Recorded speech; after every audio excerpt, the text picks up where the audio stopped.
Olá, hoje é terça-feira, 8 de dezembro de 2020. O grupo de conjuntura está reunido aqui para mais um podcast.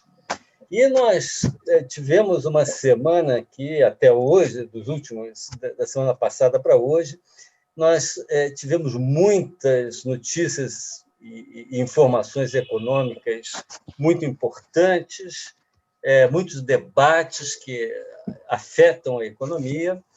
Só para elencar alguns aqui dessas novidades, uma foi a divulgação do PIB. Vou começar fazendo um rápido comentário sobre elas e depois vou fazer uma referência a outros dados ou fatos que foram objeto de discussão nos últimos dias. No que se refere ao PIB, o dado do PIB trimestral, do terceiro trimestre de 2020, o crescimento da economia em relação ao trimestre anterior foi de 7,7%, um crescimento, sem dúvida, bastante alto, mas que chegou a ficar um pouco abaixo das expectativas do mercado. Mas chegou a ficar, não porque a economia tenha crescido pouco, e sim porque as expectativas tinham sido formuladas com base na série histórica antiga do PIB, e houve uma mudança nessa série histórica. E com essa mudança na série histórica, o primeiro e o segundo trimestres deste ano foram alterados.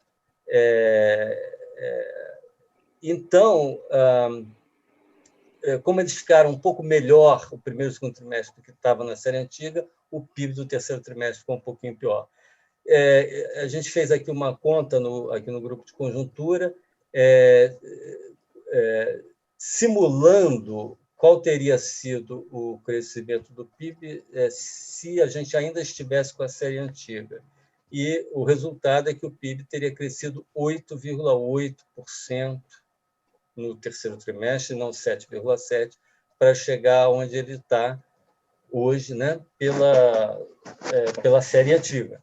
Então, na verdade, foi um crescimento expressivo, de acordo com o esperado, não foi abaixo do esperado, se a gente faz esta correção.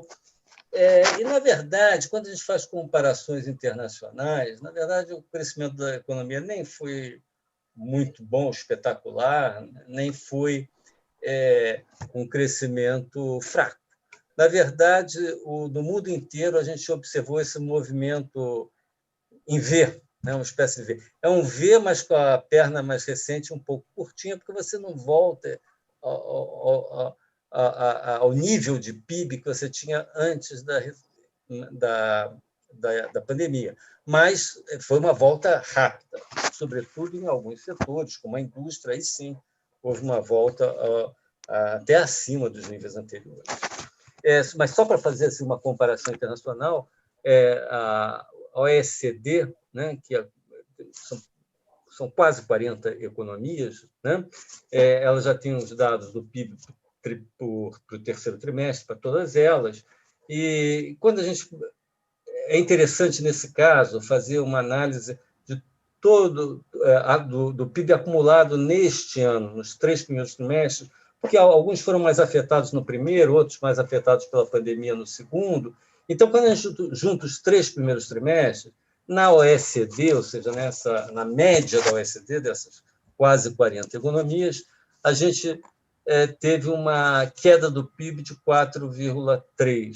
A queda do PIB brasileiro foi 4,1% nesse acumulado de 3 trimestres. Então, a gente está muito próximo da média mundial. É um movimento internacional muito mais do que um movimento determinado por fatores locais. Aí foi determinado fundamentalmente pela crise na saúde pública, né? E foi muito parecido no mundo todo. Esse é o PIB. Nós depois vamos comentar na semana que vem perspectivas para 2021, né? Mas hoje eu queria comentar aqui um outro dado também, que foi que tem a ver com a questão quentíssima, super debatida, da vacinação contra a Covid, né? Então, a questão da vacinação entrou na ordem do dia, porque a Inglaterra já começou a vacinar ontem a sua população, a Alemanha vai começar muito em breve, os Estados Unidos, talvez na semana que vem. E aqui no Brasil foi anunciado o plano do Estado de São Paulo para vacinação, né? Então, a coisa está pegando fogo, a discussão sobre este assunto. E, nesse aspecto, o Ministério da Saúde ainda parece estar agindo de uma forma quase que letárgica, né? Anuncia programas vagos, sem datas, metas de datas. Isso no momento em que todos os países já estão se antecipando, países sérios que já estão iniciando o seu processo de vacinação. Eu estou trazendo isso não para comentar um aspecto essencial, que a cada dia que você atrasa esse processo, o número de vidas que você perde. Isso é o essencial. Mas eu queria tocar num outro ponto, que é um aspecto econômico. As perdas econômicas derivadas de você atrasar o processo de vacinação. E, para fazer isso, eu vou comentar um dado, que é o dado do desemprego. Do início do ano para cá, até o último dado que a gente tem na pesquisa da PNAD, que é a pesquisa do emprego, nós tivemos uma perda de 11,2 milhões de empregos na economia brasileira. Desta perda de 11,2 milhões de empregos, metade se deve a apenas 4 segmentos do setor de serviços.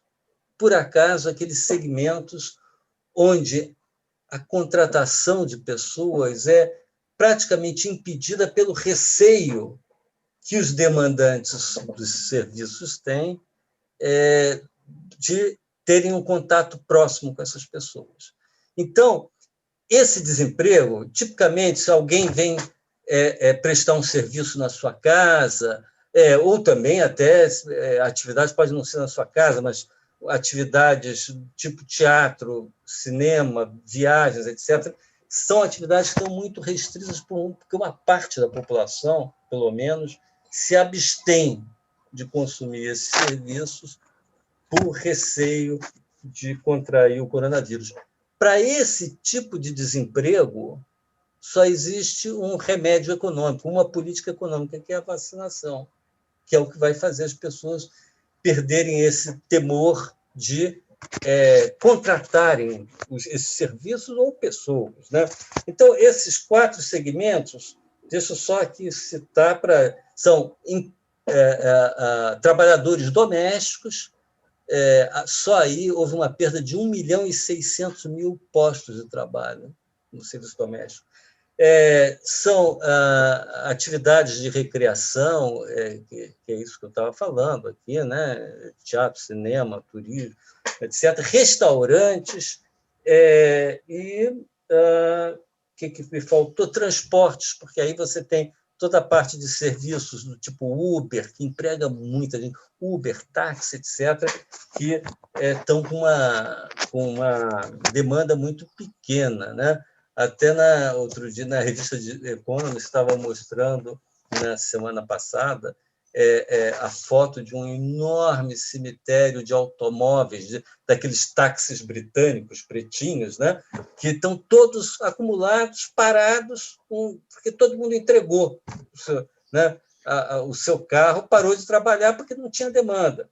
Então, você tem esse enorme contingente de trabalhadores cujo emprego, cuja ocupação depende crucialmente da vacina. Tá? Desses 11,2, repetindo, de 11,2 milhões de empregos perdidos, metade foram nesse setor. E aí não adianta aumentar a demanda, estimular a demanda. O que adianta aí, nesse caso, é fazer as pessoas terem tranquilidade, se sentirem confortáveis e seguras para contratar esse serviço. Bom, queria dar esse recado a respeito da vacinação, queria lembrar também que tem outros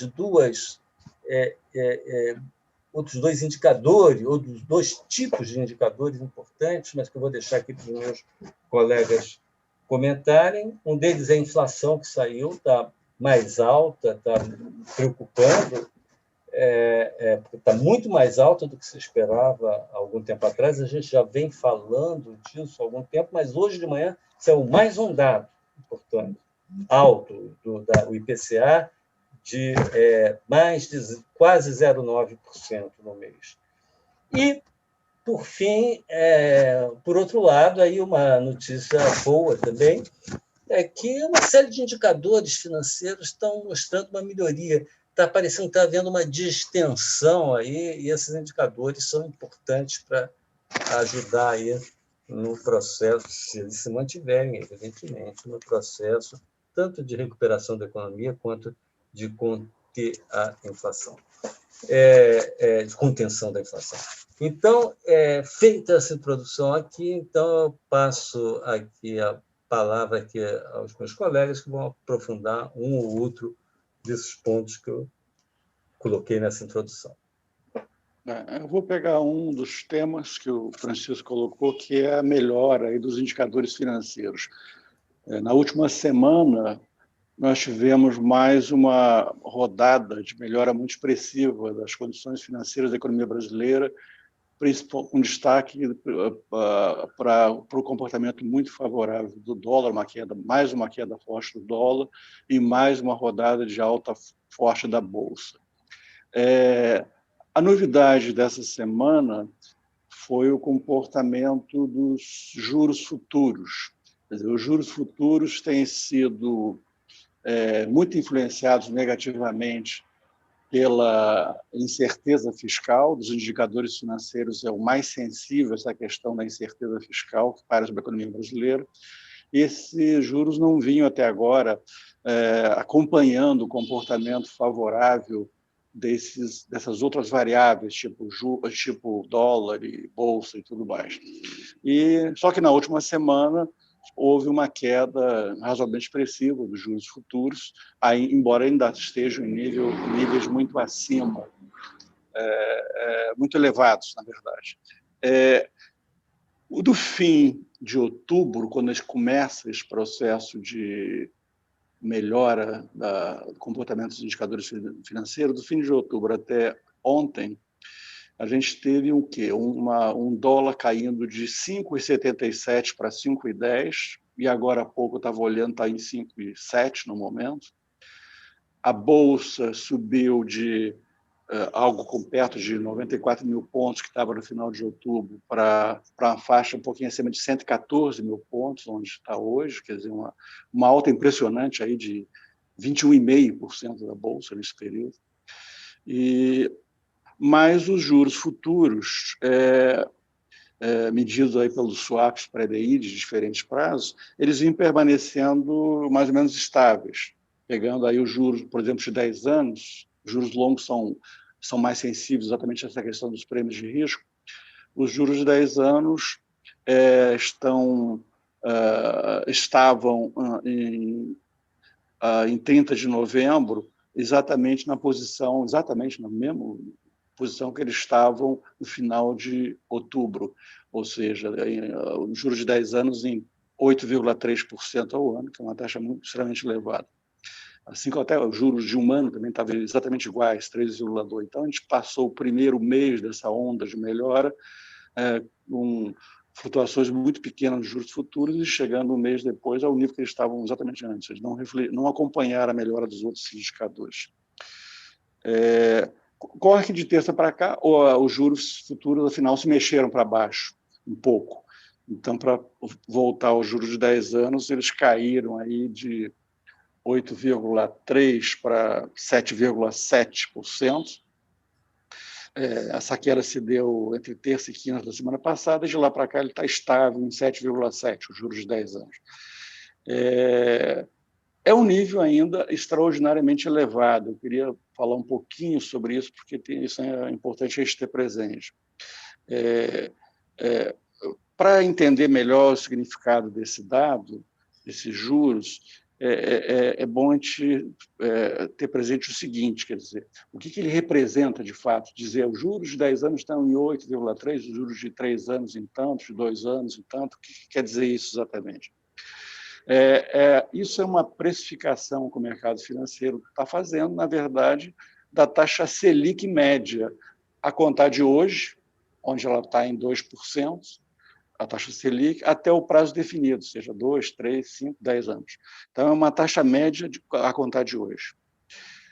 Se a gente quiser ver o que a curva de juros, se a gente for calcular o que a curva de juros está embutindo, não para essa média a contar de hoje, mas para períodos específicos, por exemplo, qual a taxa média daqui a em 2021, 2022, por exemplo, qual a taxa média no ano seguinte, assim por diante. A gente vai chegar a valores muito impressionantes, no sentido de que mostram como os prêmios de risco estão elevados na curva de juros. Por exemplo, se a gente pegar o que está embutido na curva de juros para a taxa média Selic para o ano de 2022, ela está embutindo uma Selic perto de 6, sempre lembrando que ela está em 2 atualmente. Em 2023 é perto de 7,5. Então, nós estamos falando de juros muito altos. Por que eu estou destacando isso? Porque fica claro, quando a gente olha esse comportamento dos juros ano a ano, decompondo especificamente em cada ano o que está sendo precificado, é evidente que isso mostra que esse comportamento de juros futuros ele é uma variável fortemente adversa para o crescimento da economia, porque ele desestimula decisões de gastos de mais longo prazo. Quer dizer, ele essencialmente são taxas de juros incompatíveis com um bom desempenho da economia a prazo mais longo. A taxa de curto prazo de um ano ainda vai lá, um pouco abaixo de 3, é até menor do que a inflação esperada para os próximos 12 meses, é um juro real negativo, mas quando a gente caminha um pouquinho para frente, a gente vê que os juros são muito altos, isso significa que uma parte significativa dos gastos na economia, que tem a ver com decisões de mais longo prazo, são necessariamente muito afetadas por essa curva de juros. Mas, retomando a questão da melhora das condições financeiras, isso que eu queria destacar é o seguinte, o que está por trás disso, o que está acontecendo? Eu acho que ninguém tem dúvida que a razão principal, de longe, é uma mudança do cenário externo que ocorreu a partir do início de novembro. Essa mudança se iniciou com a eleição do Biden nos Estados Unidos, mas o efeito dessa mudança foi fortemente potencializado pelas vacinas, que o Francisco já se referiu, e estão abrindo caminho para uma perspectiva favorável de volta da economia à normalidade, ou algo não muito longe da normalidade que se conhecia em algum momento de 2021, economia mundial, estou falando, as principais economias. Então, esse é o quadro. E a decorrência desse quadro, desse fenômeno vacinas e antes da eleição do Biden, é um aumento muito forte do apetite o risco dos investidores, que beneficia principalmente, em particular, não principalmente, mas as economias emergentes são particularmente beneficiadas por isso. Se a gente pensar essa combinação que está vigente hoje no mundo, nesse momento, né, de redução da aversão ao risco, viés de queda para o dólar, viés de alta para preços de commodities, perspectiva de juros muito baixos no mundo por um longo tempo. Não nos esqueçamos que nos Estados Unidos o Fed está fazendo uma sinalização de juros próximos, a taxa de juros básica próxima de zero por vários anos. Então, a gente está num mundo desse tipo. Isso tudo compõe um cenário extraordinariamente benéfico para economias emergentes e é um cenário que tende a se manter nos próximos anos. As chances são boas de que isso ocorra. Então, a questão que se coloca para nós é como é que se o Brasil vai tirar proveito desse cenário, em que medida? Quer dizer, a questão aí, a grande interrogação é que o Brasil vive uma imensa crise fiscal. Isso parece um requisito incontornável para se beneficiar desse cenário. Mas o cenário está posto, um cenário muito favorável para as economias emergentes. No período recente, quer dizer, a gente teve, mesmo com a incerteza fiscal e tudo mais, a gente teve esse comportamento que eu já destaquei, muito favorável do real e da Bolsa, mas, em grande medida, esse comportamento ele tem que ser um pouco relativizado, no sentido de que é uma correção, uma volta atrás, do fato de que, quando começou, o contexto que nós estávamos ali no início de novembro, era de uma desvalorização do real extraordinariamente mais elevada do que de todas as principais economias, do que a média dos emergentes, e o real, como entre os emergentes, a moeda mais desvalorizada no ano. A Bolsa, com a forte queda, principalmente queda em dólar, do seu preço em dólar, ou seja, uma Bolsa muito barata em dólar. Então, a gente tem que entender que parte desse movimento que ocorreu, que está muito associado de queda do dólar e alta da bolsa, muito associado a investimentos, a volta muito expressiva no período recente de investidores estrangeiros que tinham saído do país, está batendo principalmente nessas duas variáveis que compõem as chamadas condições financeiras, taxa de câmbio e bolsa. Quanto à questão dos juros, aí só para encerrar minha participação, quanto à questão das taxas de juros, dos juros futuros, também o desempenho do Brasil no ano tem sido péssimo, na verdade, indicando o Brasil como um país com prêmios de risco muito elevados em comparação com seus pares.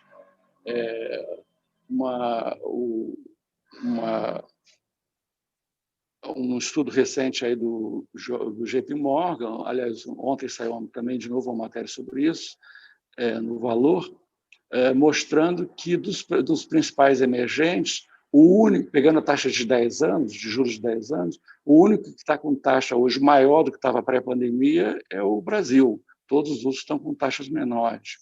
Se pegar o indicador privilegiado de prêmio de risco, que é a inclinação da curva de juros, e aí o JP Morgan pegou a diferença entre juros de 10 anos e de 3 meses, essa diferença que dá a inclinação da curva de juros, no Brasil é a maior entre os emergentes, então são indicadores muito desfavoráveis. De qualquer maneira, começou a haver, de terça para cá, isso que eu falei no início, pela primeira vez, começou a haver uma reduçãozinha dos juros futuros, ainda que estejam em níveis muito elevados. A questão que se coloca aí o que a gente pode se perguntar, primeiro, o que está por trás disso, né? Dessa curva de juros, já que os juros iam resistindo à melhora do cenário externo e à melhora das condições financeiras de modo geral. Um fator importante, sem dúvida, foi que, na terça-feira, o Bolsonaro deu uma declaração dizendo que não pretende renovar, em 1º de janeiro, o auxílio emergencial. Isso foi recebido muito bem pelos investidores, porque a grande preocupação é exatamente a manutenção não do teto dos gastos, regime fiscal para o ano que vem, se vai ser mantida âncoras fiscais adequadas para garantir que a dívida pública não vai sair de controle. Então, essa notícia foi muito bem recebida, o que mostra a imensa sensibilidade dessa variável à questão fiscal e como se percebeu o equacionamento dela. Reforçando a sensibilidade a isso, só para ilustrar isso, ontem, por exemplo, houve um ruído, o dólar estava em queda acentuada, a bolsa subindo, aí houve um ruído no final da tarde de que possivelmente a PEC, que vai ser as PECs fiscais, que tratam de controle de gastos obrigatórios, tal, que vão ser apresentadas no Congresso pelo relator, o Márcio Bittar, contemplariam alguma flexibilização do teto e tal. Isso já foi o suficiente para o dólar, que estava em queda, voltar a subir, a bolsa cair. Logo depois, o ministro da Economia desfez isso, dizendo que não é assim. Hoje, o mercado, até o momento que eu olhei, estava calmo. Mas isso tudo reforçando a enorme sensibilidade da questão fiscal para esse comportamento dessas variáveis. Então, em última análise, se esse movimento tão benigno recente vai se consolidar ou não, continuamos dependendo do equacionamento da questão fiscal nos próximos meses. Lembrando que a gente tem nem o orçamento de 2021 vai ser votado, na prática ficou para o ano que vem. As PECs, que vão tratar da possibilidade de cortes de gastos obrigatórios, entre outros temas, também estão para o ano que vem, na prática. Só lá que elas vão ser definitivamente votadas de uma forma ou de outra. E há uma percepção que, independente da declaração do Bolsonaro da terça passada, o Congresso vai introduzir, com o apoio do Bolsonaro, um programa de transferência de renda mínima mais robusto, que pode ser até o próprio Bolsa Família turbinado, ou o que seja, mas toda a questão aí é como é que isso vai entrar na equação fiscal, e isso gera muita incerteza. Então, a gente está nessa situação, onde as coisas estão caminhando bem, desse ponto de vista das condições financeiras, mas no fio da navalha. Se houver um mau desfecho para isso tudo, esqueçam essa melhora que houve no período recente de câmbio e bolsa, e essa melhora mais tímida recente dos juros. Mas há chances, enfim que o equacionamento seja um equacionamento razoável dessa questão e que a gente possa se manter nesse cenário positivo que começou a se delinear nos últimos meses e pouco. Então, é isso que está no ar. Eu queria complementar um pouco o que o Caio colocou, né? Que tudo que ele colocou é isso mesmo, agora que tem aí uma questão que talvez a votação, né, o encaminhamento, agora que são duas PECs, a PEC emergencial e a PEC do Pacto Federativo, a ideia é que elas sejam enxutas.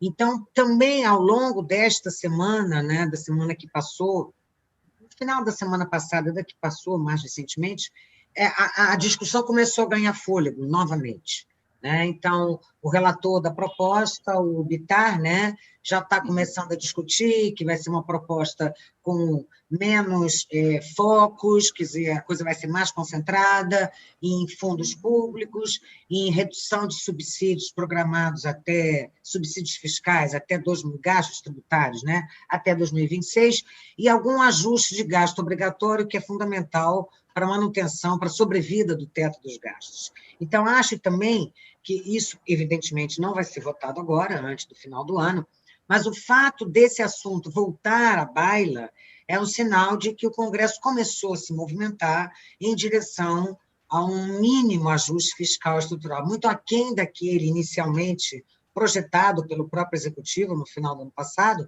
mas pelo menos alguma coisa aí, até para poder acomodar, né, um auxílio emergencial, com outra forma e tal, sem que isso fira completamente, né, a sustentabilidade da dívida pública. Então, também acho que essa razão é uma razão importante para explicar que, pelo menos aí no curto prazo, tem uma movimentação no sentido de votar, né, algumas PECs, que são duas. Então, alguma coisa é melhor do que zero.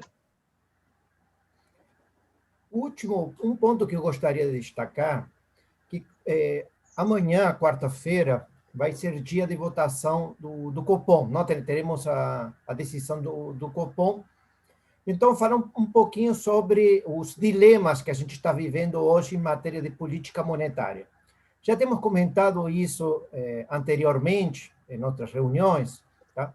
Que o nosso Banco Central se encontra em uma espécie de encruzilhada. Por um lado, tem reduzido a taxa de juros, Selic para patamares baixos, historicamente mais baixos que temos, 2% ao ano. E, por outro lado, ele tem sinalizado de que essa redução dessa taxa de juros em 2% irá se manter durante um período prolongado, digamos, pelo menos por todo o ano 2021. Tá? Chama normalmente esse compromisso de orientação futura ou forward guidance do do Banco Central. Tá? O problema, a encruzilhada, é que tanto a determinação da Selic em um patamar baixo, como um compromisso de manter ela durante um período longo, está associada à questão fiscal. Porque, no fundo, está os cenários sobre os quais o Banco Central e alguns analistas que acreditam que a taxa Selic se manterá o ano que vem nesse patamar de 2%, acreditam que o teto do gasto, que é nossa âncora fiscal, será mantida o ano que vem e respeitada. Tá? O problema que surge, ou a encruzilhada, é que, na medida em que existem incertezas sobre o cumprimento do teto do gasto no ano que vem, ou nos anos seguintes, isso faz de que a orientação que o Banco Central dá de manter os juros futuros baixos, os juros Selic no futuro baixo, seja pouco crível. E aí o Banco Central perde uma capacidade de coordenação. É claro que esta última semana tem ajudado nesse cenário do Banco Central, não? Um pouco a declaração do presidente Bolsonaro na terça-feira, como o Caio destacou, e a redução das taxas de juros futuras que se seguiu, a redução da taxa de câmbio, o aumento da bolsa, reforçam um pouco o cenário sobre o qual está determinado o cenário básico hoje do Banco Central. Um complicador que tem aí é o seguinte: a taxa de inflação já está acima da meta, tá? Está acima de 4%, e provavelmente devemos acabar este ano, não? Devemos acabar dezembro com uma inflação próximo de 4,2% ou um pouquinho mais, tá? Um pouquinho acima da meta, mas a inflação, existem ainda pressões inflacionárias na economia, não? Lembrem que a gente já colocou isso anteriormente aqui também, de que temos os IGP, não? Tanto o IPA, em um patamar elevado, e deve existir alguma passagem de algum mecanismo em que esses preços no atacado sejam repassados para o preço no varejo. E então, provavelmente, a inflação deve continuar subindo nos primeiros meses de 2021. Provavelmente, segundo as expectativas, deve alcançar um patamar acima de 6%. O IPCA deve alcançar acima de 6% no mês de maio. Tá? O junho deve ser nosso pico. Tá? E, a partir daí, a inflação deve cair e ficar próxima da meta do ano que vem, que é 3,75%. Como a gente já colocou, o Banco Central vai ter que ter muito sangue frio, tá? Porque no mês de maio do ano que vem, com uma inflação corrente em 6% e uma meta para o ano de 3,75%, vai ter que acreditar mesmo, como o próprio presidente do Banco Central tem colocado, Roberto Campos, que as pressões inflacionárias que estamos vivendo agora e que vão continuar pressionando a inflação no começo do ano que vem são temporárias e que vão cair. Tá? E com isso também, é claro que a questão fiscal é importante, porque isso também reduz a taxa de câmbio e ajuda na inflação. Tá? Então, já colocamos que o Banco Central vai ter que ter muito sangue frio, tá? Rezar para que a questão fiscal seja mantida, ou seja, que a âncora fiscal possa ser mantida. Isso ajudará, basicamente, a uma redução da taxa de câmbio, isso ajudará também a que a propagação da pressão inflacionária seja menor e que a gente possa finalizar o ano que vem com a inflação na meta, não? A meta de inflação para o ano que vem é 3,75%. Tá? Por enquanto, eu acho, não, a expectativa é que amanhã o Banco Central vai ficar numa espécie de compasso de espera, vai manter a Selic em 2% e vai manter sua orientação futura por enquanto, tá? Já que não temos sinais claros, enquanto não tiver sinais claros de que a meta fiscal não vai ser cumprida, ou seja, que o teto do gasto vai ser ultrapassado, acho que o Banco Central vai continuar mantendo a sua política. Tá? Mas, na medida, e este é um momento também em que os riscos estão caindo por causa de uma expectativa favorável. Tá? Mas, por enquanto, existe enorme incerteza, o que o Caio destacou. apesar dos juros futuros terem caído, ainda estão em um patamar muito, muito elevado, e a nossa curva de rendimentos é a mais empinada praticamente do mundo. Tá? Então, o Banco Central, imagino que manterá essa postura amanhã de esperar. Ok, então ficamos por aqui. Na próxima semana, nosso podcast é no dia 15 de dezembro, é o último do ano. Então, vai ser o momento de olhar um pouquinho para trás, ver o que nós podemos tirar, extrair, né, de conhecimento aí da economia brasileira nesse ano tão atípico que foi 2020, e, a partir daí, olhar para frente, o que esperar para o ano de 2021. Enfim, um podcast sobre balanço de 2020 e perspectivas para 2021. Não percam, até lá!